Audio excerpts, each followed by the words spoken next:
I just want to give a quick thanks to the Tier 5 channel members and patrons.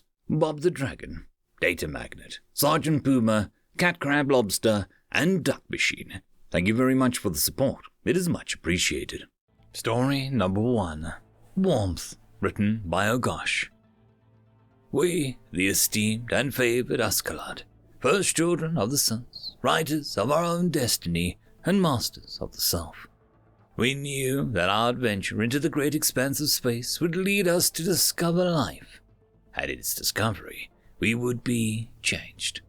It was a sacred pact that we formed with ourselves, that no matter what strange sentience may confront us, the code of selfless would not be infringed.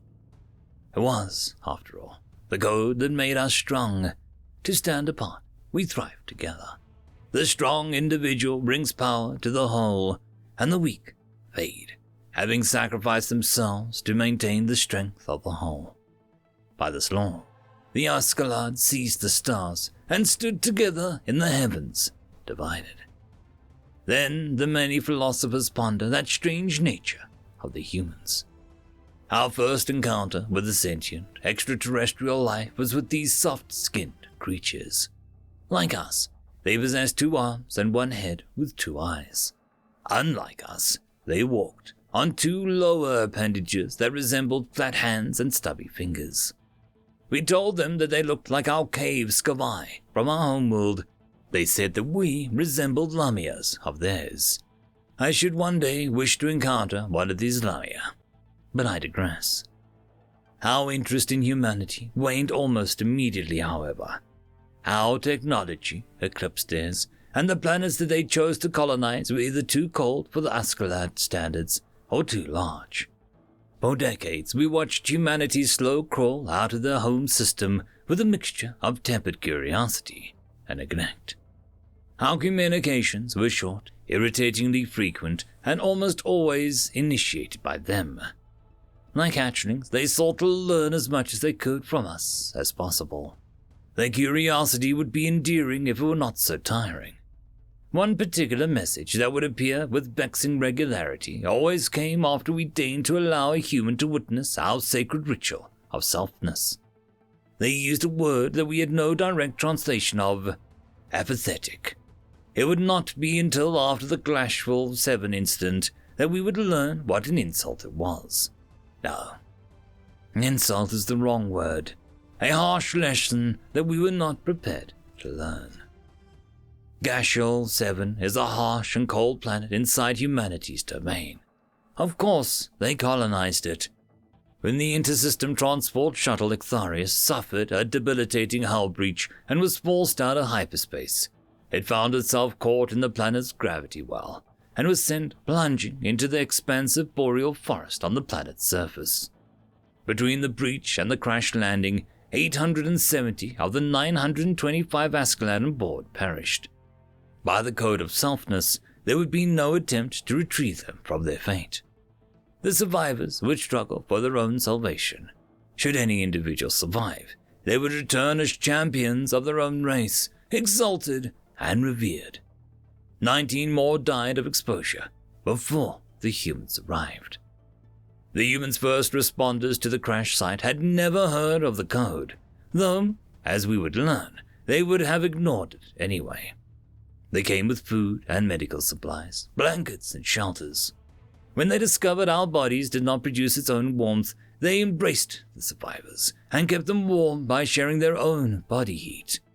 These humans, living on a lonely little rock with so few supplies, light years away from their home planets, opened their homes, coffers, and pantries to the Ascalad without a moment's hesitation. It was perplexing. It was us that had questions for the humanity after that. The humans shared with us the code of their race. Again, it was a word with no translation. Empathy. They called it the Golden Rule, a name we found more agreeable. According to them, it meant to act towards others in a way that you'd wish to be treated. While we found power in division, humanity found power in their unity. We were fools, not only in our unwillingness to learn from them, but in our refusal to allow our code to be questioned. The code of selfness was guiding our people for millennia, and has made us strong. We shall not forget what it has taught us, but it is also outdated. We, the esteemed and favored Askeladd, first children of the suns, writer of our own destiny and masters of self, shall from this day forward learn and grow with the assistance of the gentle and welcoming humanity. First children of harmony, masters of empathy, embracers of the apathetic. End of story. Story number 2. The Pen and the Sword, written by Damascus Seraph. The pen is certainly mightier than the sword. For millennia, the galactic community warfare has transcended barbaric conflict of arms and slowly morphed into a battle of wits, minds, and most importantly, economics. With each state trying to outdo others economically and ruin others financially, armadas became a trade fleets. Great legions of bureaucrats became the soldiers, CEOs the generals, bankers the armories, and often the winner wasn't clear until one or the other had financially collapsed. It was a civilized way of doing things, and there were two great powers amongst the galaxy. The Cornean Traders Coalition, a massive mega-corporation that surpassed the smaller states it had operated in until absorbing them in ruthless acquisitions, now spreading their branch offices and franchises across the galaxy. And the Bank of Troma, the greatest financial institution in the galaxy, controlling a third of all financial transactions and storing nearly half the galaxy's antimatter. Usually neutral in financial conflicts, often funding both sides to a conflict to entrap either side in debt, no matter the winner. These two great financial powerhouses typically stayed out of each other's way, lest the entire economy collapse from their conflict. And a fragile Cold War that has lasted for a millennia has broken with the exploration of a final arm of the Milky Way, discovering the Terran Republic. An oddity in the galaxy, as republics were either too fragile to last any economic war and strife, or too busy with internal politics that they fell apart and were absorbed by their neighbors. Yet here is a great third power controlling nearly an entire arm of the galaxy. Two other powers looked at this new fresh grounds for profit directly in the middle of the previously agreed split of the galaxy's economies. The Corneans were the first to attempt to tap into this untapped market, constructing dozens of franchises and knockoff corporations, only to find their products not selling, and dozens of franchises being closed for violating dozens of labor laws and building codes. Having their assets sold off to pay legal fees that droned on for years as the Terran government heaped fine after fine on the various dubiously associated companies. The galaxy watched in horror as the Terrans had practically declared all-out war on the Corneans. The Bank of Troma stepped back, cancelling their planned expansion upon seeing the hostility shown by these Terrans. The Terrans are obviously thinking themselves big shots and squaring up against one of the largest institutions in the galaxy to make their claim.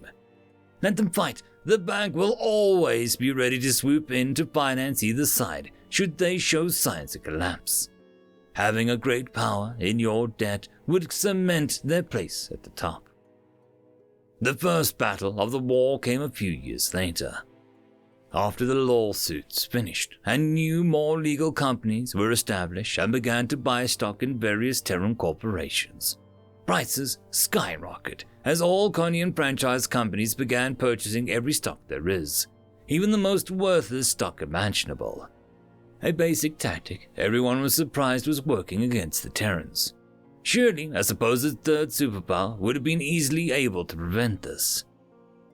By the time the prices began to reach peak, all the stock was bought up and immediately dumped by the franchise companies, crashing everything within days, as former million credit stocks became worthless. Surely, this would ruin the economy of the Terrans, allowing the Corneans to claim victory.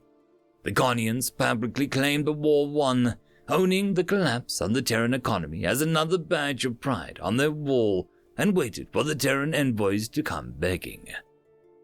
The galaxy looked on, awaiting the response, as the Terrans' declaration of war came shortly after they cut communication with the rest of the galaxy. How naive! The war was won already. The economy was in ruins, all funds drained out of the Terran space, and there was nothing that they could do. The Connians began losing their patience with the Terrans as their silence dragged on. They lost. Why wouldn't they admit it so that they can be funded by Connian companies and become another subsidiary like all the rest? But finally, news arrived of a great trade fleet arriving in Connian territory bordering the Terrans. Finally, perhaps this was a great tribute of their rudeness and naivety. The Connian board of directors waited in anticipation of the great wealth that would line their pockets once the fleet arrives. Talks of building a 93rd villa and buying another luxury space cruise liner filled the boardroom until the hologram opened up with an emergency message. The Terran's great tribute fleet was not a tribute fleet. It was a war fleet. Video of battleships shredding the trade stations over Valnium 5 as more ships landed on the planet deploying armed soldiers. The galactic net suddenly burst into frenzy of thousands of recordings. News outlets, pictures, and pleas for help filled every message board, with Terran soldiers capturing cities without a fight armed with weapons. Fleets jumping into systems and annihilating any ship who didn't immediately land on the planet had surrendered. The galaxy stood in shock and horror as the Terran marched through the Connian space unopposed. What few Connian security forces that had weapons were no match for the frigates and cruisers of the Terran Navy. World after world fell. Subsidiary nations threw off the Connian yoke and pledged their allegiance to the Terrans as the fleet spread out through space. The board of directors were in absolute shock and horror. This wasn't how things were meant to go. These barbaric Terrans were destroying valuable property and illegally taking planets by force like bandits. They were only 2 light years away from the capital. Who knows what they'll do if they get their claws on them? When the first Terran fleet arrives in the Connian capital system, they find a fleet of ships evacuating the planet. Dozens of cruise liners carrying rich executives were unceremoniously destroyed as they attempted to escape rather than surrender. The hundreds of ships attempting to take all the wealth from the planet somewhere else were forced to land and have their cargo seized. By the end of the month, the entire former Connian Traders Coalition was annexed by the Terran Republic. Assets seized by the federal government until new corporations can emerge from the ashes. Private Terran companies, who were somewhat unaffected by the collapse of the economy, spread out into newly annexed territories. And with subsidies from the newly enriched federal government of Terra, new non-Connian monopoly companies emerged on planets all over. The other half of the galaxy and the Great Bank of Troma watched in shock and horror as the war did such a drastic turn. What millions of highly educated investors, CEO, and bankers could not do in so long, these gun-wielding Terrans did in a month by simply shooting the competition. The Bank of Troma CEO sent a large low-interest loans to the Troma arms industry and shipyards, as they began preparing their defense against the inevitable new type of war that these Terrans brought.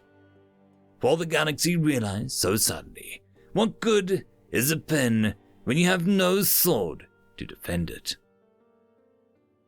End of story. And that, my friends, concludes this video. I hope that you enjoyed.